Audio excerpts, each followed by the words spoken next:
Hey YouTube, it's your boy Widgie here, coming out with another casted game on Age of Empires 3 Definitive Edition. And it is with my main man, Shake 2020 here on the bottom left part of the map, playing as the Russians versus Toast, playing as the Mexicans on the top right part of the map here in the pink. Now this was submitted by Shake, and he basically said that, you know, how to stay calm in certain situations. So I'm assuming from that we're going to be seeing quite a bit of pressure here from Toast coming at Shake here. And hopefully this is going to be a good example for you guys and also for me as well on how to deal with either really hard rushes, all-ins, and what the best way, how to sort of just deal with it and just keep calm.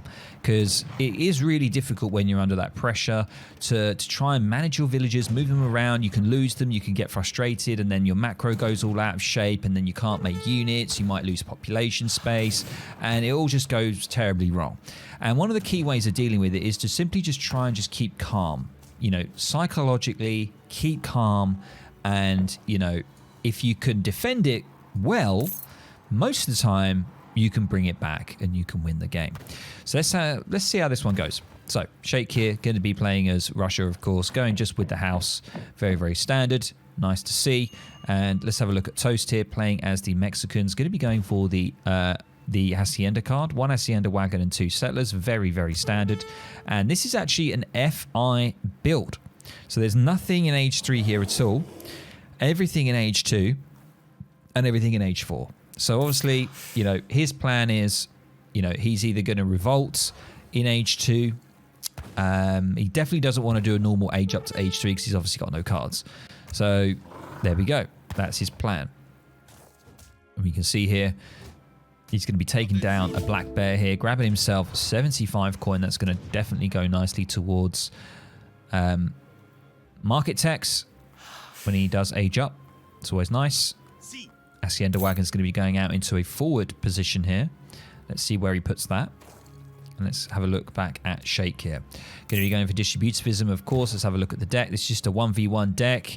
Very, very standard, guys. Once again, I always say if you want to try a Civ out, if you want to get to know them, on the land map here, 1v1, this is a pretty standard deck, got to say. Very similar to mine, or even exactly the same.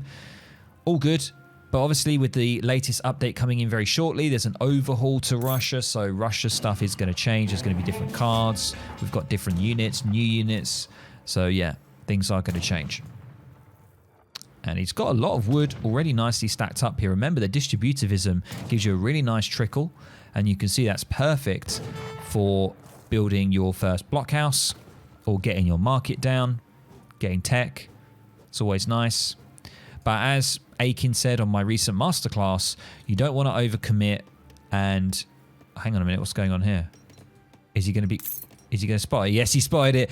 The Veals immediately going back. They're like, get the hell out of there. He's going to be grabbing one treasure. He's actually going to be just splitting and getting both treasures. Very nice. They actually haven't been picked up at all by anyone. Very, very good. And he's actually going to be putting, of course, defensive blockhouse. Now, this is quite a reality check here for Russian players because, you know, 95% of the time you're going to be putting a forward blockhouse. You're going to be putting it into the middle of the map. You're going to be getting map control, pressure, all that stuff. But looks like we've got to play on the defensive, folks. We've got to do it when we see a Hacienda out here this early on. And Toast here is going to be going up with the Michosian. I don't even know. My Spanish is awful, guys. I'm sure you know it's like a running meme. My Spanish is terrible. So let's see what's going to happen here. He's definitely going to be revolting. You can see to revolt, I think it's 350. 350 food, 350 wood, 350 coin. So you can see the macro here perfectly ready for that. And it's all a decision on what he's going to do. Is he going to go for the Bay of California, which is normally a very all-in rush? Is he going to go Central America, which is still quite a bit of eco behind it, but it enables you to create falconets in Age 2, essentially, you could say, or Age 3. He is immediately revolting. He's going for the Central America. So we are going to see the revolutionaries coming in now, which you can make from your TC. So we can see the minute he does, boom, he still keeps all of his villagers. And he's going for 3 outposts here. And they're going to be fortified. And what do we see from Shake here? What's his answer to that? We can see he's immediately going for Strelitz. in age 3 here. He's not going for the Cossacks. He's managed to get his first batch of musketeers, and he's going ahead and building another blockhouse. Blockhouses are very, very good. Great. They do 30 damage just like an outpost, and the Strelets are coming in now as well. And he's just got the good old 3 vils on gold. That's what you need if you want to be creating musketeers. And I think he might go for 700 wood. Come on, Shake, 700 wood. Oh, no, he's going for more unit shipments. I think it's probably best because he's anticipating some kind of timing attack. So 5 Cossacks makes sense. He's going to actually, this is actually quite big for him. He's going to be able to take down, is he going to get the Padre down as well? Explorer is going to go down. Is he going to be able to get him? He's unfortunately not. He could have snared. He could have meleeed the Padre and potentially taken that out. We do see a Ford Rax coming in now and 700 wood on the way for Toast. But look how defended his base is. He's got a line of these 3 fortified outposts just to safeguard his base. I don't know, maybe if it was me, maybe put one here and then maybe put one here and then one here. I don't know about the line, but it's there. That's what it is. And now 700 wood is on the way. So this is the deck, the Revolution deck that we see. And this is really nice. Gets you 500 XP, improves line of sight. It's a nice card. And many options available now to Toast. But Shake is going to be putting the pressure on. He's going for it. He's going to be sieging that Hacienda down. This is going to be really, really good for him. And then he's going to get some decent XP from that. Look at that kill XP, 240. Very, very nice. And then he's going to push on to the barracks here, I believe. And Toast's answer is he's going to be returning, I believe, back to Mexico, which gets you in age 4, I believe, because that's how it works. Technically, he's kind of in like an age 3 right now, you could say. So returning back, that's what he's going to be doing. And that's why he's gone for the fortified outposts, because he's playing quite defensive. I'm not too sure about the Ford barracks, to be honest. I think that's kind of a little bit redundant. He probably could have just put that in his base, especially if he's thinking about going for the age 4, the FI. Maybe he didn't, but yeah, the barracks in the middle, kind of a waste, and that's going to be going down. Shake's going to be able to deal with that very nicely. And what do we see here? Shake is actually thinking about the age up himself here. So he's gone for 700 coin. Makes sense. Most players like myself will want to stay in age 2, but you know, I don't know if Shake's actually spotted the fortified outpost. Yes, he has. So he probably knows from that he's going to be going for some kind of FI here. It's just standard. It's just the hallmarks of an FI. So Shake himself needs to definitely get into age 3 here to have any kind of chance of getting, basically dealing with this push.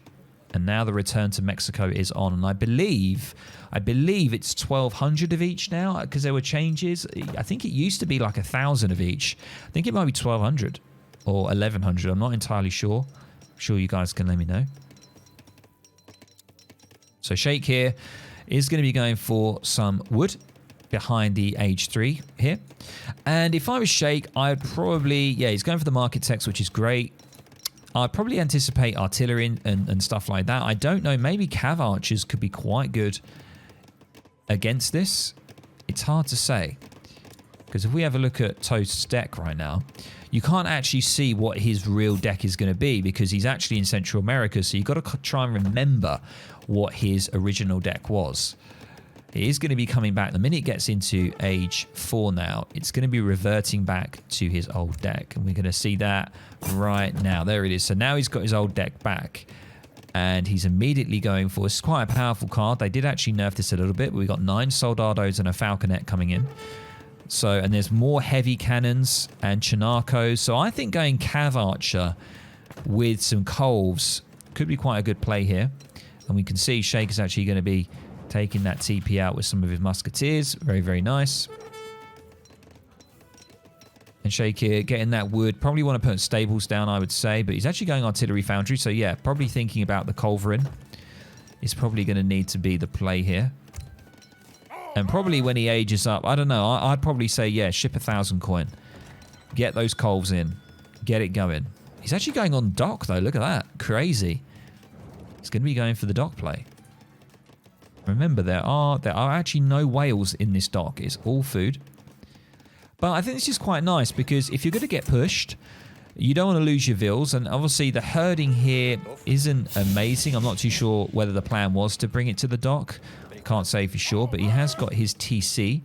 So yes, okay, that's good. Okay, that's nice. So aging up with the TC here, very, very nice. And score is not actually that different.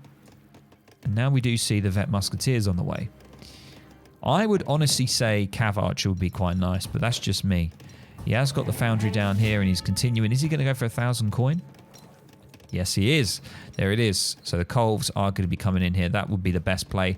And here it is. Not too menacing. You look at this and you think, it's not actually that scary. But remember, the Soldados, they're not actually upgraded. They're not actually upgraded, but we are going to be seeing 33 insurgents on the way, which is a little bit scary. And we do see 2 heavy cannons and a falconet on the way here. So yes, this is quite a small force, but could easily wipe out Shake's force here. And that's why he needs to go for the culverins. So at this point, you know, you'd probably be freaking out a little bit. Of course, we do see quite a substantial force. That is really unfortunate to lose those Cossacks there. See how quick they disappeared? Very, very scary. And now the coin has come in, so it's battle stations for the Colves. Colves cost 100 wood and 300 coin each, I think, if I remember. But he is going to immediately be going for the house here. That's probably the best play to do. And the siege damage is huge here, by the way, guys. 32 siege on each Soldado. And obviously the heavy cannons doing some serious damage. And now the pickies are here, the insurgents. And it gets a little bit scary here, folks. This is a time when everyone gets a little bit scared. All your buildings are being destroyed. He does have 2 Colves. If he can deal with the Colves, I think he's okay. I think he's okay here. Losing the blockhouses, obviously, that's a very, very scary situation to be in. 3 Colves are going to be coming out. Don't want to lose your vills. Try and always... But look at this siege on the TC here. He needs to get those Colves in a decent position. And he needs to really just be careful because the pickies, the insurgents here, can easily get on the Colves. They're going to try and do as much as they can. 1 Falcon is going to go down. And yeah, the insurgents are not going around the right way here, and he's actually easily being able to take out the heavy cannon and the falconet, and the other one's going to go down here. And look what's left. The scary bit's gone, folks. It's gone. There it is. That's it. Changing the tide of the game here. Once those falcons and heavy cannons are disposed of, you know, Mexico are now suddenly very, very weak. You know, they've lost that tempo.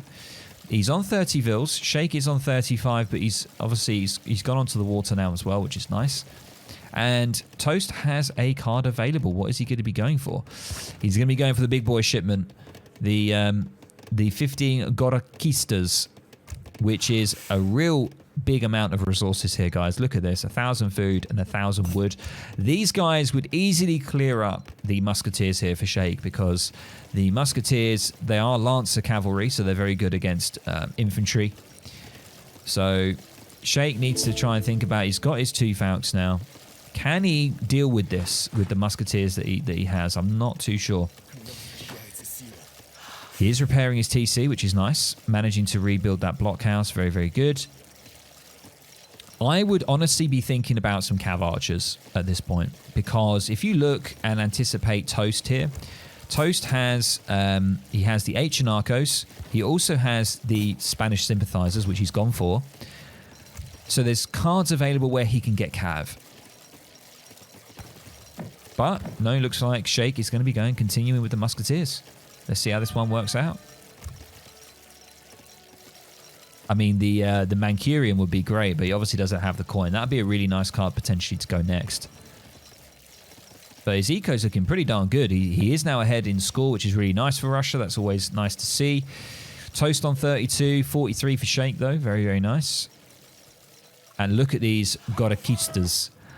They are quite scary. 490 HP, decent range resistance, of course. And look at the damage against any kind of infantry. So that's any light infantry, any heavy infantry. Look at the damage that it does. So it is very scary. He's got a lot of musketeers, and I'd be interested to see how this one goes. The Falcons, Yeah, this is going to be interesting because Musketeers do quite well against Cav. It's kind of a weird one with Lance Cavalry.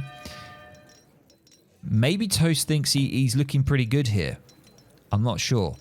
Toast has got another shipment of assaults. He is just going to go straight in. He doesn't care. He's going to go straight in here. Let's see how this one goes. It's always a strange kind of play here. The Musketeers are only Ruskets as well. They are cheap. Falconets are going to be working on the Soldiadors, and the Strelets are going to be focusing on the Soldados as well. Musketeers doing a very good job with the trade here. I mean, that's a lot of resources going down, and I think it was just a bad decision there from Toast to think that he can take it. I mean, yes, Shake's lost all of his Musketeers, but look at the resource trade here, and you can clearly see the score difference now. 17k against 13. You know, Shake doesn't need to push. There's no need. He's done a fantastic job. He can just roll his units back. He can just sort his macro out. He can remass, and then he can go again. And what is he going for? He's going for the Reformist Tsar. So that's going to give the unique church text for Russia. And he's getting a church down. I don't know the unique church text. I know that there's a Red Guard one where you can get a bunch of... I think it's a bunch of Musketeers. I don't know the church text well enough. I need to actually have a look at the church text, definitely, because it's always a card that you should have for Russia. So now the Chinarcos here. Chinarcos are not going to be super effective here. There's quite a lot of Musketeers left, but he needs to be careful. What is Shake going to do? Is he going to do the drag box? Yes, he is. He's going to quickly do the drag box there to whip it back round. And are the Chinarcos going to try and get on top of this? It's very tempting for Toast here. Is he going to get stuck in? Yes, he is. And the Musketeers here are going to try and see how much they can do. And they're going to do a great job. I think they're going to clear up all the Chinarcos. He has lost one Falconet. Is he going to lose another? No, he isn't. There is the GG. Shake taking it. Fantastic play there.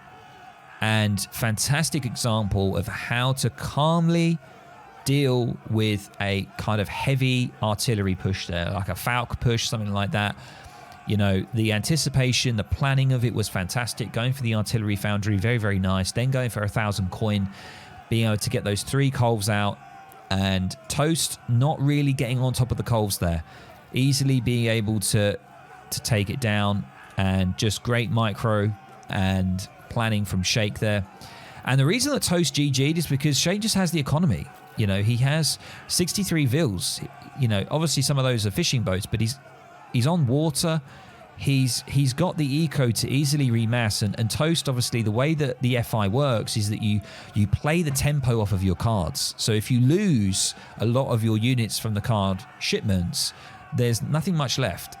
And that's exactly what we're seeing right here. And I think the decision to go in there with the Garakistas it's kind of a difficult one to know whether you're going to win that or not, because they technically do well against Musketeers, but then Musketeers do well against Cav.